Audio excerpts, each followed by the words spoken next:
Done. Good. All right, let's get rolling. All Okay. right, well, hello, welcome to season 3 of the Coach Monday podcast. I'm your host, Jason A. Dixon, and I'm super excited about the opportunity to begin another episode with all of you who have been supporting the podcast since day one. I am excited also because I have a very, very special guest, someone who's joined me on multiple podcasts in the past. And so again, I'm excited to have her, Miss Kimberly Bell. How are you doing, Miss Kimberly? Awesome, Jason. Thank you for having me. This is going to be really fun. I'm psyched. I'm excited as well. You always have been a great supporter of the podcast, and you and I we go way back, and we've done a lot of different things together. So it's always a privilege, to be joined with you in this space to talk about some important things. And today is no different. We're going to be talking about something very important. So for everyone that's listening out there, we're going to begin. We're going to start our two-part series, which is called the Co-Parenting Code. And today we're specifically going to be talking about the cornerstones of conscious co-parenting. And there's no one better than the person we have today to discuss this topic. And so, Kimberly, just before we dive into this topic, just talk a little bit about why you think this is so important to discuss. Oh, thank you. And I just want to say, I love doing this with you, and I really value the work that you do. And I value everybody who's tuning into this because this does matter, and it is so important. If you only take one thing away from this that you can hold on to, you can like embody, you can really own it for yourself, it will help you so much within your life, within your relationship with your child, and with the partner, whether you're married, separated, or divorced. So I think that you asked me why I feel like this is so important at this Why? time. Is that what you asked me? Okay. Definitely, yeah, definitely. Why is this so important? Like, woo! Yeah. Yeah. Before we dive deep into the meat and bones of what we're going to discuss, Mm. why, for the people tuning in today, why is this important? Why talk about this amongst all the different topics that we can talk about? This is important for our children. This is important for a few reasons, but our children I see as being the most important because they are the ones who are either going to be disempowered by us and our choices and our relationships in front of them because we're having all of our relationships in front of our children, or they're going to feel loved, protected, and empowered because we have become more intentional and conscious with the way that we're approaching other people in our lives. And we have an opportunity right now to show our children another way of doing relationships. So it benefits the children. That's one reason. And then it gives us another opportunity to start feeling empowered, being empowered, and realizing that we can change any relationship, and it all begins with us, ourselves. So that's why it's important. Yeah, I love it. I love it. And I wanted to start off with that because, as I was thinking about this, and, we had numerous conversations leading up to today, but as I was thinking about this topic, I work with young people. I know you work with young people as well. And the statistics are staggering when you think about how many young people are coming from divorced families, are coming from different dynamics, and we're targeting all types of co-parents, but it's just so many different dynamics that are going on that are affecting our young people. So it's very important, like you said, it's very important to talk about this, but to also empower the adults. I really want to make it a point to help people understand this is not a series where we're going to be bashing our parents or talking down on our parents. We really want to give you tools and resources. We want to empower you to become the best co-parent that you can be. We know this is a touchy topic, a sensitive issue for a lot of people who may have had bad experiences, but we have the perfect person here to kind of walk us through those situations. And so we're going to dive deep into three specific takeaways that you can apply to your own lives when it comes to co-parenting. So, Kimberly, let's get started with the first cornerstone that you have for us. Okay. So the first thing that I want to say, I just want to go back and touch on what you said about the parents. Agreed. 1,000 times over. Parents, here's the scoop. There's no manual. You learned how to do this most likely from the caregiver that you had when you grew up. And from my perspective and the work that I do, it wasn't necessarily always from love. And so the work that I do is based in helping parents connect with themselves, learn how to like themselves, love themselves. And from that place, we begin to be an awesome parent, right? Look, we are learning about ourselves through life. We are learning even more about ourselves through all of our relationships, parenting, co-parenting, being in relationships romantically. All these relationships matter and they begin with you. So the most important part of this is, and the first step I'd like to talk about, the way that I see this is radical self-responsibility, because you do have a choice, right? And a lot of times we forget that we have choices. We don't have to keep doing it the same way just because we have been for the past few years or whatever the time has been for you. If you're feeling bad about something, you can always change it. And so my passion lies in helping people realize that, you know what, you can do it differently. Let me help you. Let me show you how to do it differently. And, this is when we feel empowered in our lives, we feel like we can achieve anything. Right. And parenting is just so tricky because there's a lot that goes into it, right? We've got a lot of relationships in the mix, family members, right? Mom and dad, there's a lot of cooks in the kitchen. But when I talk about self-responsibility, radical self-responsibility, it has to do with respecting yourself so highly, right? That you become like a master, if you will, more conscious with intention when it comes to what you're doing, right? What you're saying, what you're feeling. So your actions, your words, what you're thinking, your thoughts, your feelings, they all matter. It's kind of like we may like what comes out of our mouth, but the thoughts may be really not so great, or vice versa, right? The idea is that we get on the same page with everything. Everything starts to line up. We walk or talk, right? And we do have choices. Even when we're really angry in the moment, we have a choice. Deep breath, right? This takes practice, and this is what I teach people how to do. Drop down into yourself. Let's go to your power place. And now when you're anchored in your power, you can respond versus react. And that is such a big one when it comes to co-parenting, whether you're married, whether you're separated or divorced, it doesn't matter, right? So this is really, really important. And it will change your experience when you realize, I have a choice, right? And so we start being more mindful of ourselves and the energy, the vibration, if you will, of what we are sending out. What kind of frequency am I emanating out into the world, right? In front of my children, to my partner, right? Or not my partner, my co-parent, So, yeah. I love that. I love that. Kimberly, can you give a specific example of what you're talking about? Because I feel like this is such a powerful way to start, with this cornerstone. But can you give the listeners a specific example of how this applies? Okay. So, like I said a moment ago, if we're in a conversation, right? Let's put it this way. If I'm a parent, right? If I'm co-parenting, no matter what my situation is, I'm owning the way that I approach it.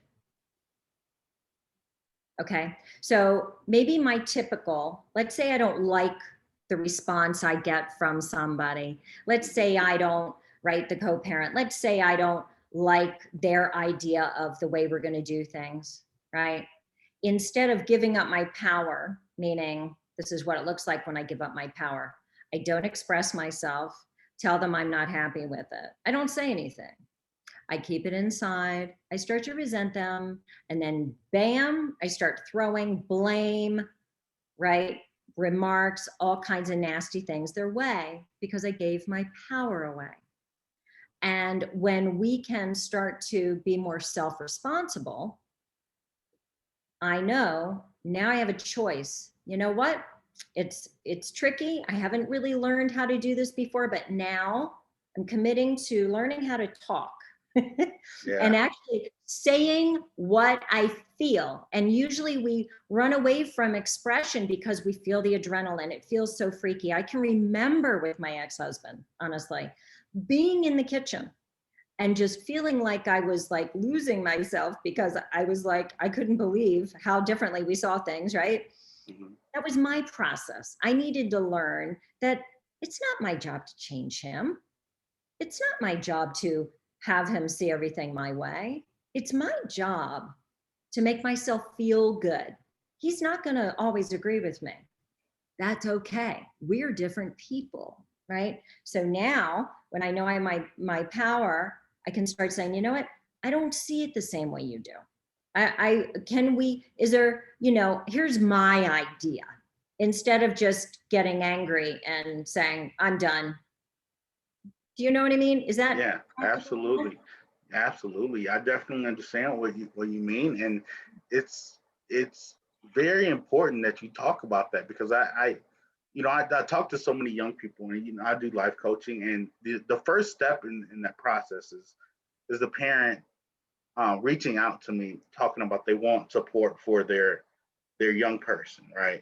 And most of the time, I would probably say 90% of the time, maybe even higher, it's the mother reaching out to me to get support for their son. In this case, their son, because I primarily work with males. And so it's the mother or the female caretaker reaching out to me for support. Now, I don't know why it works out that way, but I would tend to believe it has a lot to do with what you're talking about here. And I've talked to the fathers, the male, counterpart in a lot of different situations. Yeah. And I would tend to say that they don't see eye to eye on this, reaching out for additional support for their son in this circumstance, in this situation. And so when I hear you talk about that personal responsibility, radical self-responsibility, I think specifically to those situations where the mom and the dad or the people in the relationship don't see eye to eye in that situation. Can you expound upon that?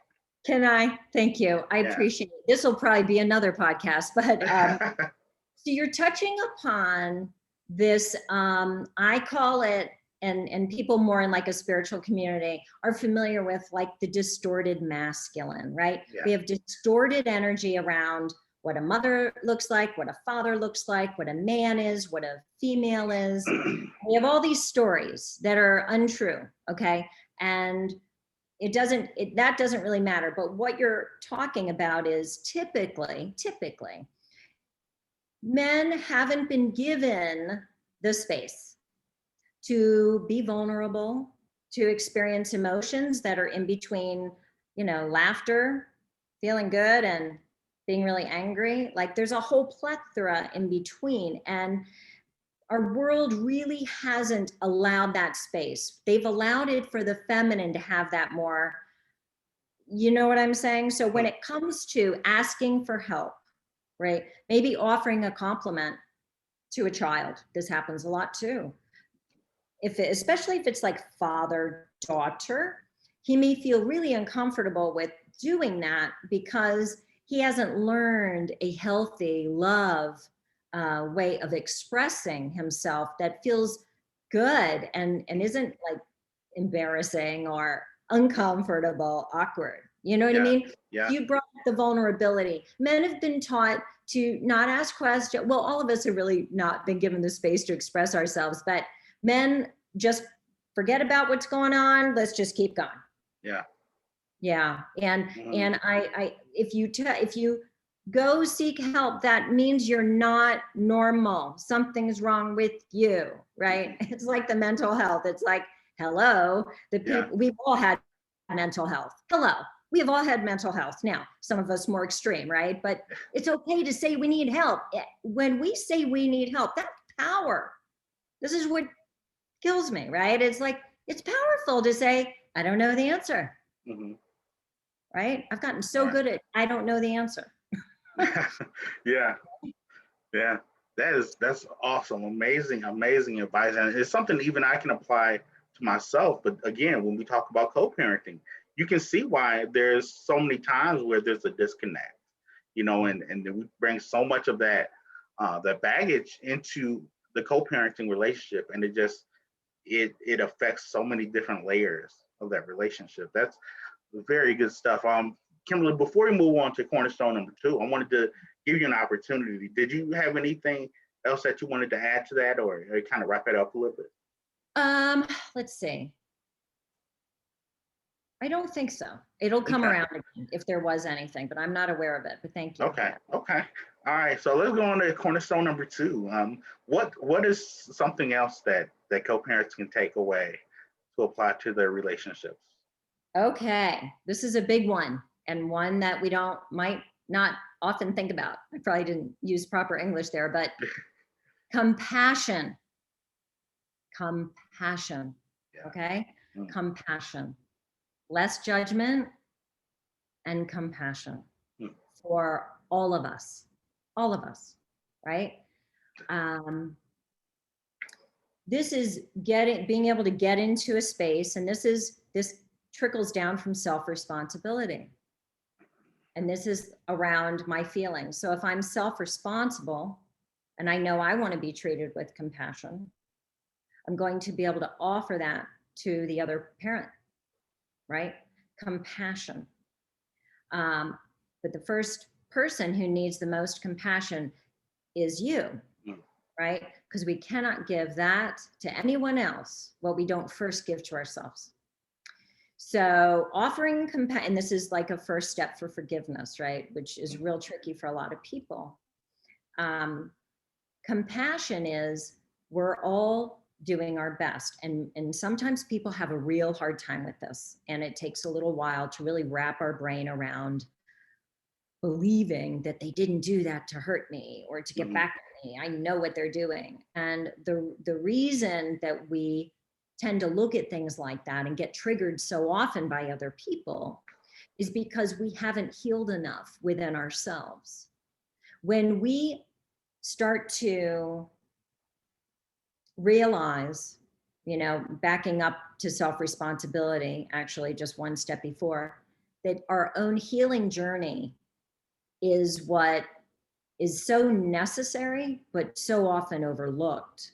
People are like, I don't want to go talk about the same thing that happened to me when I was 7 for the next 20 years. And I'm like, I know, we don't have to do that. Yeah. But what we might want to do is look at the patterns that mom and dad had, see what happened while you were there, and see how you've carried it forward and are still actually holding on to it. Because it's real disempowering to be carrying all of these disempowering patterns from generations before us, correct? Yeah. So, right? And so we're all in this together, and there is nobody who is any better than the other. And you know what?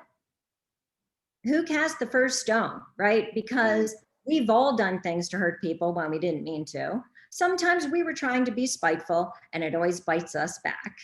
That always happens, right? So we keep getting a correction. We keep getting a reminder that, when you do things out of anger and spite, it comes back and it bites you. It's the law of the universe. Whatever you put out, you're going to be getting back. Okay. So the compassion piece puts us more in our heart space, right? It's more into that loving heart, look, have compassion for your partner, whether you're with them or not, right? If you're not with them, there's a reason for that. Have compassion for yourself that you're trying to rebuild your life, right? If you're, and they have an opportunity to do that too, and you no longer have to, deal with that, right? But you can own feeling good about yourself and what comes out of your mouth, what you do, what you say.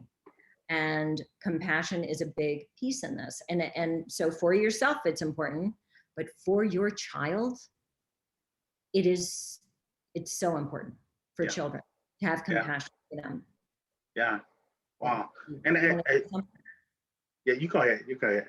Well, no, I was just going to say for the child, it's really important. Now, remember, children are learning by watching us. They learn more Right. by watching us than everything that you're saying nonstop. In fact, parents, if you could start talking a lot less, I'd be really grateful, Yeah. because see, as parents, we worry, so we talk a lot. But the truth is that our child needs quiet and they need processing time, because our world is doing this to them all the time, right? Yeah. Yeah. So have compassion for your child, if things, when they're going through, chances are, if you're having challenges co-parenting, whether you're all living together or not, your child is also having challenges. That's the truth. You can't have one without the other. You can't have happy mom and miserable child, Yeah. or happy dad and miserable child. Yeah. Right? So it's kind of like that, it's like top down. So if we help the parents actually start to like themselves personally more and have more compassion for themselves, they're just naturally going to offer this to the other parent and to their child and to every other relationship that they have. I love So that. less judgment. Yeah. I love, very simple. I love it. And I know it's not easy. I know it's not easy, but you touched on great things. And I love the simplicity of that.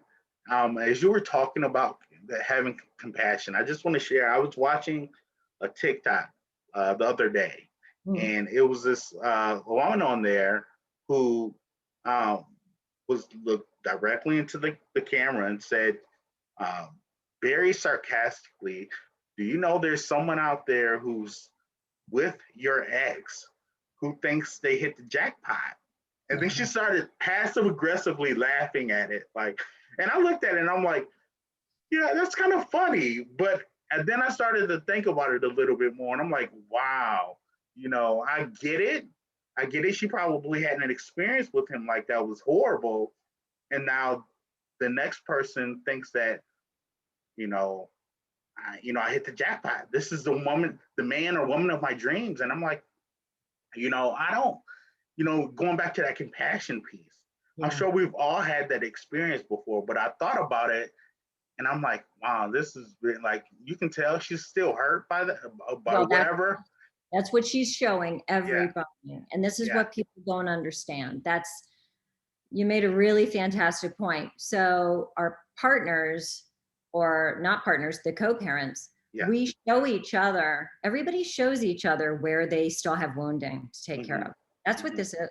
Like, they think they got back and they think they sent the perfect text or blocked them or right, whatever it is. But the truth is there's love that needs to be given to that person by that same person. And Yeah. so, yeah. Yep. Yeah. Wow. I wanted to mention that because you were just saying so many good things that made me think about that. But again, the compassion piece. Kimberly, talk a little bit about how um, the children, regardless of like the age, how are children impacted when the co-parenting relationship doesn't have that compassion piece that you're talking about? There's a lot of anger, there's a lot of bitterness, there's a lot of hurt that still exists within that co-parenting unit. How's the child or children impacted by that? Children are impacted huge because first of all, the children are children, or are more, they're more conscious in a lot of ways. So they take on more. They're more open to things, sensitive to energies and things of this nature. And oftentimes children care so deeply, but they mask it with like anger and resentment and all of these things because they've been hurt so often. So just know that the children are affected by everything that we do. And I had, a lot of dysfunction in my childhood. And I can tell you that it affected me greatly. And, I was told that I was a brick wall when I was a teenager, and I was told this and I was told that. However, my caretaker was really challenging for me. And there wasn't a lot of love, right? So your children do things. You may think that they're moody. You may think that they're acting a certain way or whatever. There's always a reason. And so what happens is, see, we still have this hierarchical thing happening, right? And, it goes back to parent can be the dictator and the child just has to deal, right? You are growing a human being, right? Where's the place for expression, right? If you get triggered by your child telling you the truth, parents are going to love this. You got to ask yourself why. What is it about you that bothers you so much? There could have some truth to it, because oftentimes when we get so angry, there's an element of truth we don't want to deal with, right? We might not want to face it. I've been there. I get it. And it hurts horribly. It's like the worst pain in the world. I've hurt my kids many times. Sometimes, and some of them I still don't know, right? Because we can't really know as parents. I tell parents, we hurt our kids all the time. We don't know. And the truth is that you can only be mindful and responsible for what they do with the information that they get. But we have to do our part, our due diligence, in the sense that filter things with love or compassion. And you know what? If you mess up in the moment and they overheard a conversation between you and the co-parent, go talk to them. Give them the opportunity to at least have a moment where they see you care, you're checked into them, you're asking them questions, and they may say, no, I'm over it. And they may not be, but that's what they're telling you. No, I'm over it. But at least you gave them that moment. And you know what? Those moments are golden, because that's what builds trust between parents. You care, right? You showed up and you gave them space and you gave them your time. Those things are invaluable. Yeah. So that's what I want to say. It really affects our children. But we can change it, right? And I used to go back and apologize to my kids. And parents would be like, oh my God, I could never apologize to my child. And I'm thinking to myself, how could you not? That's all I ever wanted to hear, because I lived in a situation where no one even cared about. It didn't feel like anyone cared about how I was feeling. Now, if they were on this podcast, they may say very differently. But that was my experience, Yeah. I love the last part you said about apologizing. And I share this, and people who've listened to this podcast before, they know how I feel about this. And I'm very big on parents being vulnerable and showing that to their kids, apologizing, allowing their kids to see them hurt, allowing their kids to see them cry, allowing them to see you in a place where you're being human, like you talked about. And there's kind of a running joke, again, where, where people talk about how, parents apologize by, asking them, what do they want for dinner? Or do you want to go to this place to buy some shoes or ice cream? And it's a running joke, like that's how parents apologize when they ask you to do this, instead of just saying the words, I'm sorry. Now it's funny because I can relate to that. Like I remember times growing up where my parents may have done something to make me upset, and they probably knew it, and then their way of apologizing was, so what do you want to eat? Or do you want to go here? Or do you want to go? Like in my mind, I knew as I got older, I knew it was like, okay, they feel bad for I know what this is, right? What their situation, what happened, but not every kid can process like that. Like you said, they may need to hear the words, I'm sorry, or forgive me. Or forgive me, right? Yeah. And so what a great point. What you just said is so amazing, because so for example, if I'm a parent, so basically what I want to say is, when we do not talk about the elephant in the room, we're teaching our children how to deny, right? How to avoid, right? And when we do that, we're doing everybody an injustice, basically, because it's an opportunity to teach our children. And to the parents, yeah, okay, so if you've been doing that, giving your kid cookies or ice cream, usually it's like the sweet treat to make up for whatever, or the reward, right? There we're kind of teaching kids an association with perhaps money or sweets equal love or whatever it is, right? It's the feel good thing, the reward, right? So there's a lot of disempowering patterns that can get wrapped up into those types of things. Let's break it. Yeah. I'm here to break this. I really am. I'm done. I want parents to feel empowered, to start speaking their truth. Let's teach our kids that they can do it too. Now, everything in balance. I agree with you. Let's show our vulnerability, parents. Let's show kids that it's okay to feel sad and depressed. It's okay. And you know what? It's okay to nap if we feel like we need it. Let's empower our kids to be able to feel the way that they're telling that you, right? That they are. But it starts with the parent. I was a parent who could never slow down. I couldn't slow down. I never watched TV with my kids. And I had regrets about that. I don't have regrets anymore because I understand that was the pain. I needed to have the regret so that I could get where I am. But because I had the program, do. No rest. If you rest, you're weak. You're this, you're that. Right? All the labels, all the things. Yeah. So anyway, everything in balance. We don't want to see our parents balled up in the corner if they're going through separation, divorce, right? One of my children was with me during the really terrible heartbreak. And I tried to,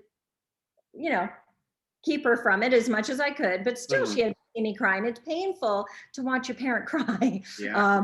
But we can let our kids know, I'm sorry, I'm crying, I'm sad, and when we can start allowing these emotions to be more normalized, they're normal. We need to express what it is that we're experiencing. Then we won't go out and kill people, perhaps, right? Then we won't think something's crazy, weird inside of us, because everyone worries that something's wrong with them. And we just haven't been given space to be ourselves. Right. Yeah, definitely. I mean, I couldn't agree with you more. And again, for everyone that's listening, parents especially, again, what Kimberly is saying is right on. And this series is about you. It's about you. We understand the pitfalls and the struggles that go on with co-parenting and things that affect co-parenting, your job, your relationship with your kids, family members, so many things that affect the co-parenting dynamic. And so that's why we felt it was so important to touch on this topic. Now, Kimberly, as we move on to the final cornerstone for this episode, there may be someone who's listening right now, and as we talk about the compassion piece, as we wrap it up, there may be someone who experienced, as you alluded to a little bit, that heartache, that pain, and now the co-parenting relationship is really just kind of non-existent, but it's affecting them, to the point where there's no communication. Then they may not want a co-parenting situation, and so it's just them. What do you say to that person? Well, there's a lot that comes to mind, of course, but so what I say to that person is, so if they've made the choice to co-parent, so not to allow that other parent to be involved, is that what you mean? Right, yeah. Well, they may have safety valid reasons why they've made that decision. So let me just say, okay, first and foremost, safety. Okay. It is our job to protect our children, right? Right. So that's one thing. But if we move that out of the way, and that's not really it, parent, if you're doing it all by yourself, is it because you feel like you need to have control, right? Because you don't feel like the other person is fit to be a parent, right? And so again, safety aside, if safety's not quite it, then I would like to help you maybe open up your mind and offer a few things here. Number one, it's important for children to see that mom and dad are both capable, but also do things very differently, right? When, I work with a lot of couples, families, right? When they come to me, it is so important that not just the mom is the one who tells everybody how to do it. It's also important for the dad to show that he does it differently than mom, and that's just one example, but it's important for kids to see variety. It helps them see that we're all capable. We're all capable just because we don't do it the same way, Now, parents, being together, I'm thinking of somebody I know right now has a different way of looking at something than her spouse does, right? His idea for their child being out at night is a lot later than maybe this person's idea, right? Yeah. And that can feel very frustrating, right? And we start to judge the other parent, perhaps, right? Maybe we're thinking, oh gosh, I can't believe they're thinking that. Like, why would they think that, right? Well, the reason why is because they're a different person. Right.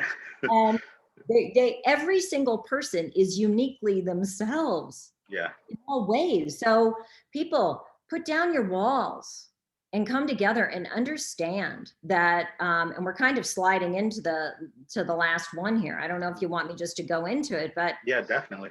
did I answer the question though? Oh, the parent who's listening. So, those are the things where if you're going to keep the other partner from being involved, you could be doing your child a disservice from realizing that they want the experience perhaps of both parents, right? And Right. every situation, Jason's so different. So I kind of hesitate to, we could talk about a lot of different scenarios, but the last cornerstone or the last cornerstone to consciousness, conscious co-parenting is, in the way that I see this, is community.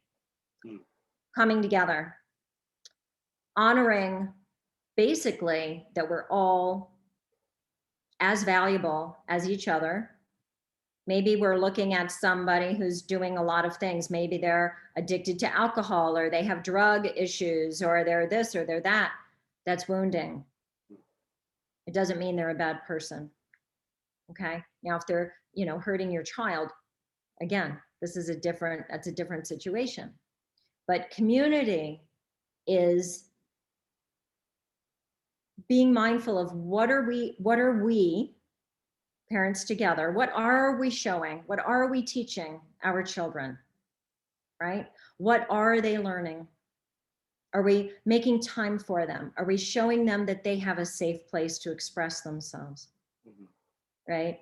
Are we coming together? Are we showing our kids that we can come together? You have an opportunity, every single parent listening to this, to show your children what it means to be on a team, right? There is no I in team.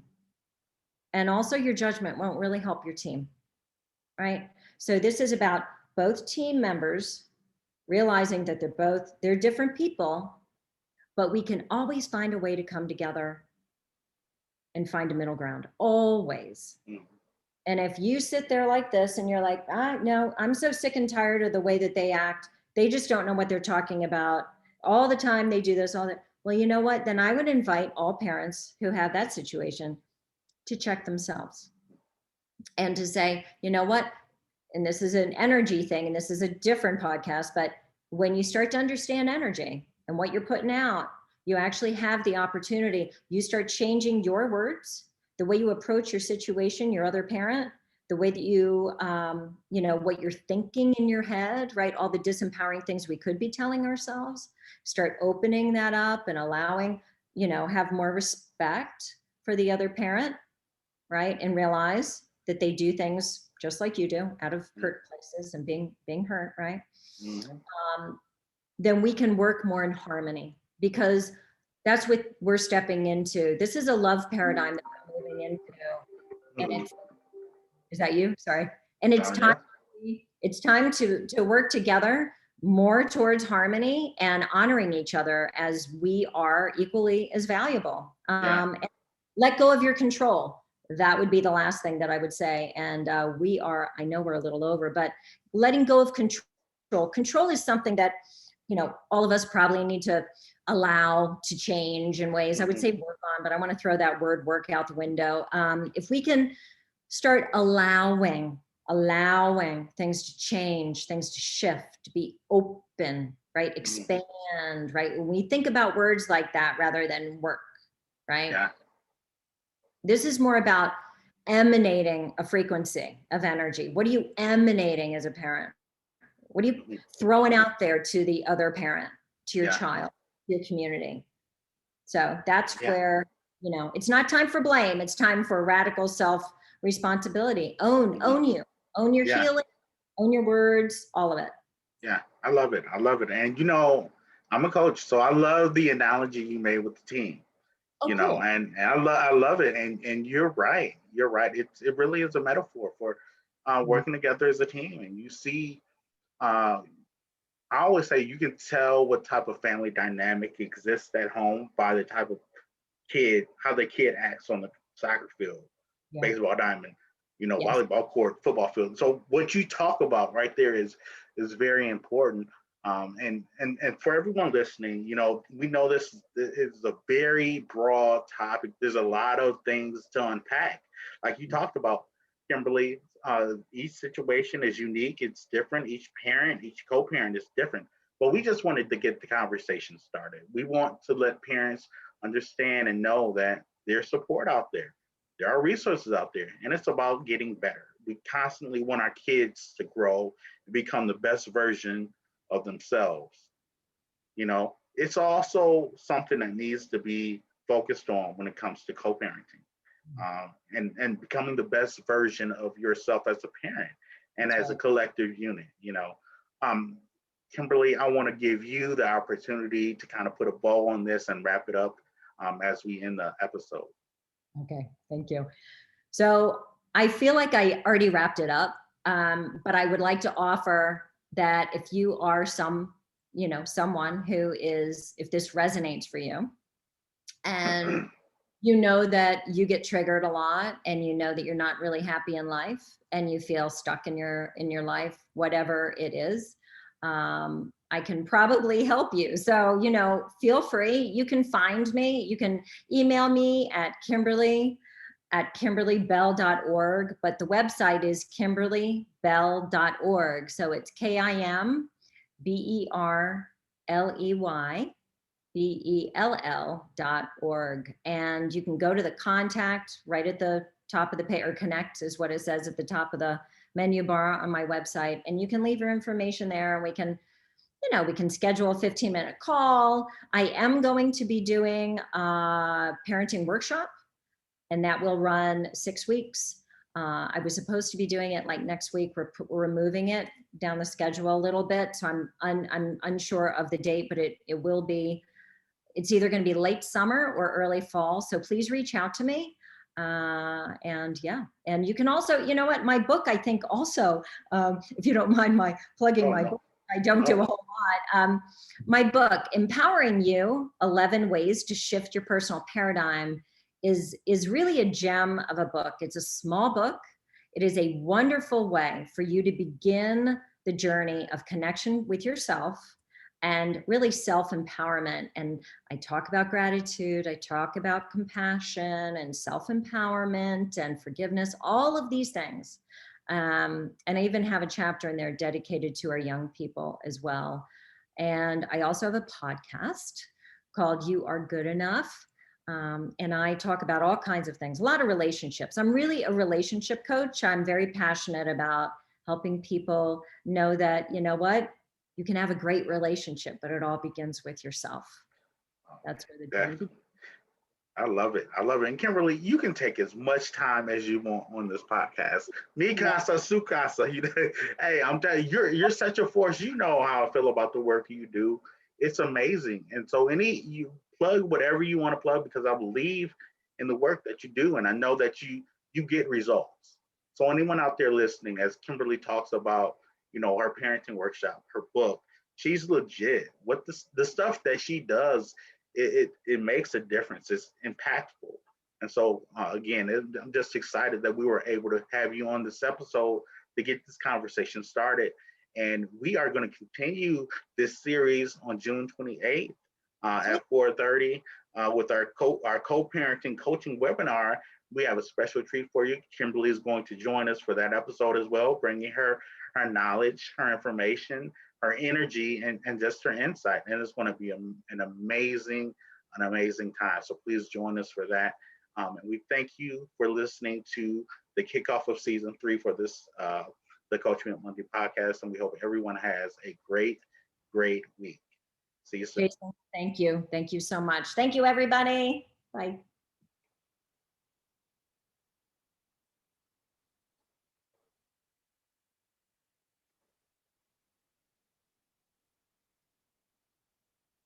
Are we still recording?